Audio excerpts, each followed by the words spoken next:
semana. La sueroterapia, también conocida como el cóctel de vitaminas endovenosos, es una terapia que aumentó su popularidad a raíz de la pandemia. Pero ¿cuán beneficioso es para la salud? ¿Cuán necesario? ¿Quiénes se benefician de algo como esto?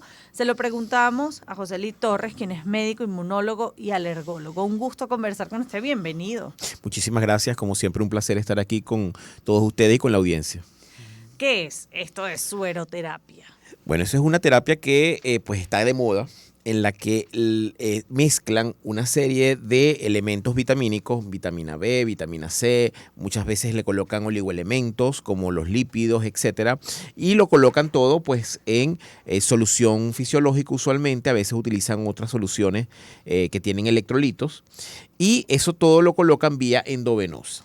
¿Okay? Es como un cóctel, como tú lo decías, un cóctel de varios elementos, no solamente vitaminas, sino también elementos como sodio, potasio, etcétera, que todos se unen y se ponen vía endovenosa. A ver, esto en principio se estila utilizarlo en ciertos pacientes, sobre todo pacientes a nivel de terapia intensiva. Cuando uno tiene un paciente que está pues en dieta absoluta, que es decir, que no puede comer nada porque está previo a una cirugía, porque está en terapia intensiva, porque tiene una condición que no puede utilizar la vía oral, uno normalmente le coloca pues solución fisiológica, una hidratación que llamamos nosotros, ¿ok? Y que pues usualmente tiene solución 0,9, que eso tiene sodio, y le colocamos potasio y un poquito de cloro para compensar. Eso es lo normal, una hidratación normal. Después entonces uno, dependiendo de los requerimientos del paciente, del déficit que tenga, uno le agrega otros elementos. Y lo más complejo que existe es lo que llamamos NPT o en nutrición parenteral total, que es cuando el paciente no puede alimentarse de ninguna forma y va a estar muchísimo tiempo sin esa alimentación oral. Entonces uno coloca pues elementos que son proteínas, carbohidratos, coloca ¿cómo se llama? Lípidos, etcétera, oligoelementos, o sea, sodio, potasio, todo esto. Ahí se me olvidó, por supuesto, glucosa, que también en la hidratación normal debe llevar glucosa, por supuesto. Se utiliza, nuevamente, es una solución 0,45, algo de esto que tiene sodio, y tiene glucosa. Entonces, esto se coloca para que el paciente pues pueda cumplir sus requerimientos cuando no los puede hacer por vía oral, porque siempre pues obviamente la vía oral es la preferida, es la más adecuada. De hecho, el cuerpo está diseñado para obtener vitaminas a través de los alimentos, ¿no? Exactamente.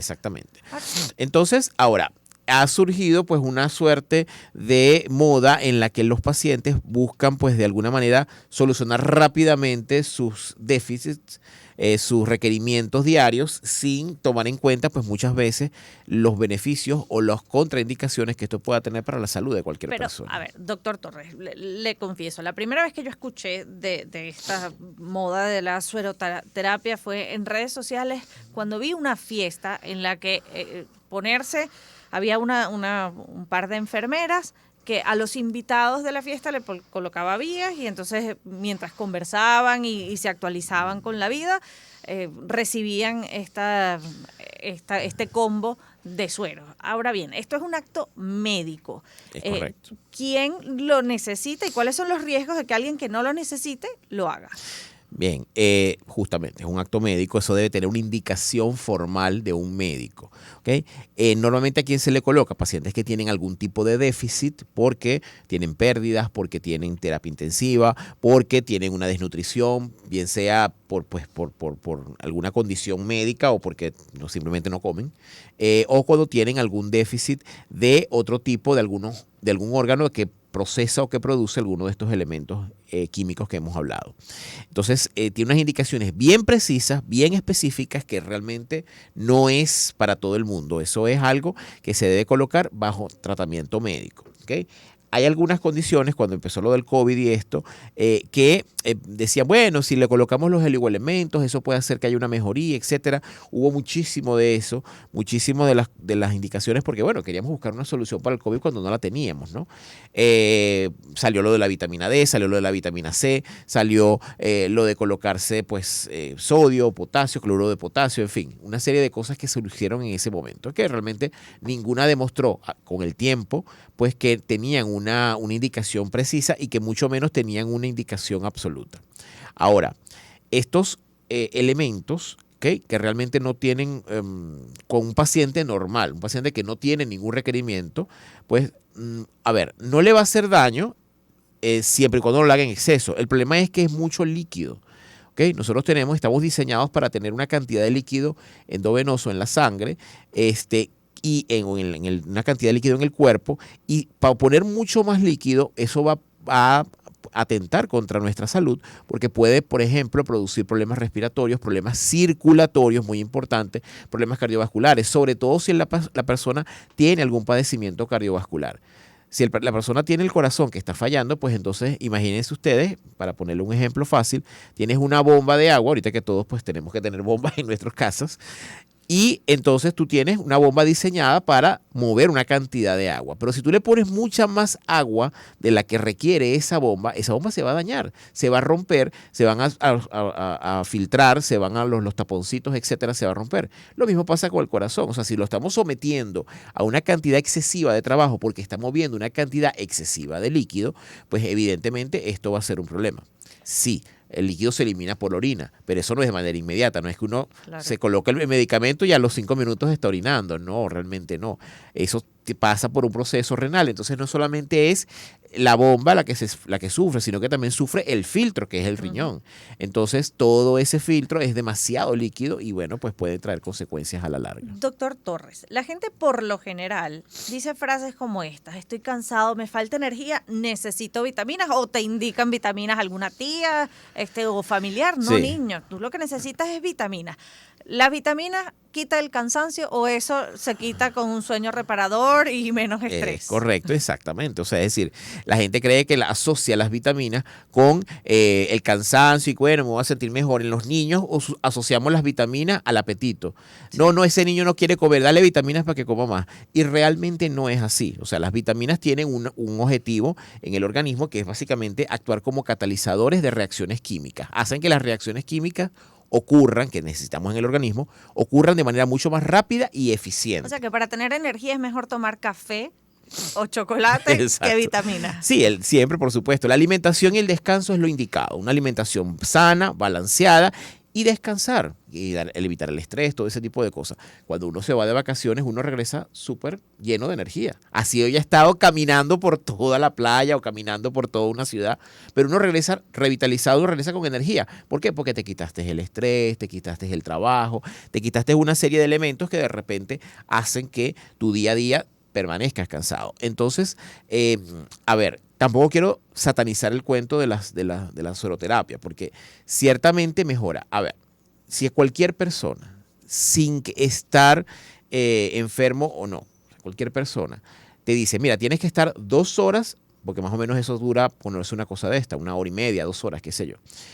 2 horas sin hacer absolutamente nada, porque normalmente hasta le quitan el teléfono a la persona, le dicen no te quites, o sea, relajado, acostadito, le apagan la luz, le ponen una luz tenue, o estás conversando, como en esta que estabas comentando de la fiesta, estás conversando con un poco de gente, relajado, sin hacer absolutamente más nada. Te están poniendo un liquidito en el brazo, relajadito, por supuesto que te vas a sentir con mucha más energía. Eso es obvio. Bueno, pero eso equivale a una siesta. Exactamente, pero es que lo que la gente no termina de entender es lo mismo. Eso es como cuando tú llegas al carro, tu carro puede tener 150,000 kilómetros, pero tú le haces un cambio de aceite y por lo menos las primeras 24 horas o 48 horas eso rueda fino. El carro rueda fino y chévere y fino. ¿Por qué? Porque le cambiaste el aceite, pero ya a las 48 horas empieza otra vez el desgaste natural del carro, pues hace que ese aceite ya se dañe. Pues. Ahora, la gente suele, sabiendo que quizás en líneas generales no son nocivas, no hacen daño, la gente suele automedicarse con vitaminas. Sí.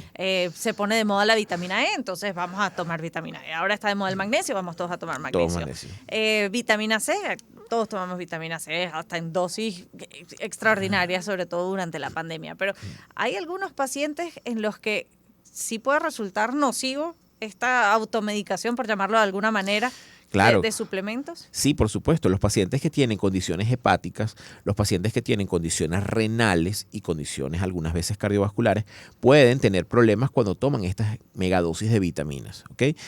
Sobre todo a nivel renal, esto puede afectar la filtración glomerular, puede hacer que el riñón no funcione correctamente. A nivel hepático también, porque recordemos que todas estas vitaminas tienen pues un metabolismo, entran por la boca, pues tienen que pasar por el intestino y eso hace un metabolismo hepático para que luego la vitamina llegue a donde tiene que llegar. Pero entonces ese exceso pues hace que eso hígado trabaje de más o trabaje de manera inapropiada, al igual que el riñón puede trabajar de manera inapropiada.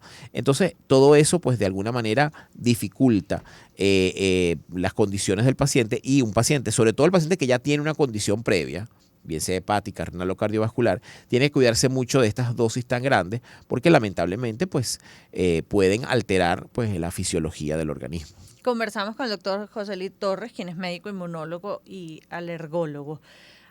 Y ¿existen médicamente exámenes para ver los niveles de vitamina en nuestro organismo, identificar algún déficit? Claro, claro, sí, se puede medir, en sangre se puede medir todos los niveles de vitaminas, vitamina D, vitamina E, vitamina C. A ver, no es tan útil, ¿ok? No es algo que uno pide de manera regular en ciertas patologías. Lo que más se utiliza es medición de niveles de vitamina B, porque tiene que ver con algunos temas hematológicos, o sea, con problemas de sangre, que hay un déficit o un incremento de la vitamina B, y eso hace que la sangre pues tenga algunos problemas, o que a nivel sanguíneo, y también los niveles de vitamina D se pusieron de moda medirlos, ¿ok? Porque se ha relacionado déficit de vitamina D con algunas enfermedades, como por ejemplo enfermedades respiratorias, asma, algunas condiciones que tienen que ver con el sistema inmune. Hay un déficit de vitamina D, entonces pues uno a veces pide esos niveles de vitamina D para poder verificar si el paciente tiene un déficit, hay que colocarle tratamiento, ¿no? Sin embargo, en líneas generales no es un examen que se pida de manera regular, ¿ok? Porque no tiene mucho sentido, porque también es que las vitaminas son muy nobles, entonces el exceso normalmente se desecha, ¿no? Es muy difícil que un paciente tenga una hipervitaminosis, ¿ok? Es muy difícil que lo haga, y normalmente si lo tiene, las consecuencias no son tan evidentes, Claro. ¿no? Entonces, porque el organismo pues es muy sabio y elimina el exceso, porque eso es algo normal que está en nuestro organismo, pero cuando tengo de más pues lo boto bien, sea por heces o por orina.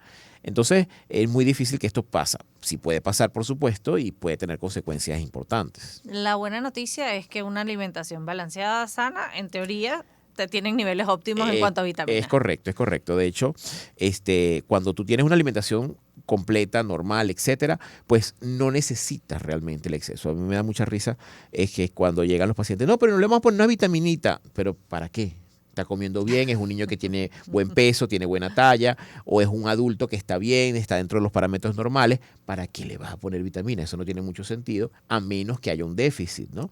Entonces muchas veces se dice, bueno, vamos a ver cómo están los niveles de hemoglobina, cómo está lo otro, cómo están los niveles sanguíneos, para ver si de verdad amerita esto, ¿no? De hecho, justamente ayer conversaba con una colega que es médico nutriólogo, y decíamos que estamos organizando pues una de las actividades académicas de la Sociedad de Puericultura y Pediatría, que es el Congreso Nacional, y entonces me tocó pues llamarla, yo como organizador, decirle, mira, tenemos que hablar de esto y esto, entonces queremos que deje una charla sobre el déficit de vitaminas, el uso de vitaminas, si eso es importante o no. Y me dice, bueno, tú sabes que eso es por la alimentación. Sí, yo lo sé, pero hay que decírselo a la gente y a los médicos, explicarles que eso no es para todo el mundo, porque muchas veces caemos en ese error de ponerle vitamina a todo el mundo, muchas veces sin una indicación formal. Doctor Torres, un gusto haber conversado con usted. Muchísimas gracias por acercarse al estudio. A ustedes, de verdad que sí. José Luis Torres, médico inmunólogo y alergólogo. Y a esta hora 8:32 escuchamos a Servando y Florentino contigo.